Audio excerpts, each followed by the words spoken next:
கோவையில் யாசகம் கேட்பது போல் விலை உயர்ந்த காப்பர் பொருட்களை திருடி சென்ற வட மாநில பெண்கள் குறித்து போலீசார் விசாரித்து வருகின்றனர். கொள்ளை தொடர்பான காட்சிகளை முதலில் பார்க்கலாம். கூடுதல் விவரங்களோடு இணைகிறார் நமது செய்தியாளர் கார்த்திக். வணக்கம் கார்த்திக், இந்த கொள்ளை சம்பவம் தொடர்பான முழு விவரங்கள். வணக்கம். கோவை மாவட்டம் அத்திப்பாளையம் பிரிவு பகுதியில் உள்ள தனியார் பம்ப் கம்பெனியில் யாசகம் கேட்பது போல் 7 பெண்கள் அந்த வளாகத்திற்குள் உள்ளே வருகிறார்கள். அங்க இருக்கக்கூடிய நபர்களை திசை திருப்பி 7 பேரும் தனித்தனியாக பிரிந்து அங்க இருக்கக்கூடிய பொருட்களை திருடிவிட்டு செல்லக்கூடிய காட்சிகள் அங்க இருக்கக்கூடிய சிசிடிவி கேமராவில் பதிவாகி இருக்கு. சுமார் 1 லட்சத்திற்கும் மேல் மதிப்புள்ள காப்பர் உயர்கள் மற்றும் பித்தளை உலோகங்களை அவங்க திருடியதாக குற்றச்சாட்டுகள் வெளியாகி இருக்கு.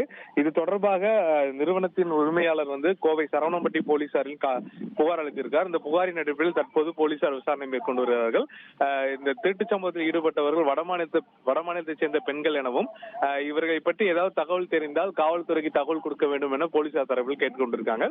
தற்போது இந்த சிசிடிவி காட்சிகள் சமூக வலைதளத்தில் வேகமாக பரவி வருகிறது. உங்கள் விவரங்களுக்கு நன்றி கார்த்திக். செய்திகளை உடனுக்குடன் தெரிந்து கொள்ள உடனே சப்ஸ்கிரைப் பண்ணுங்க.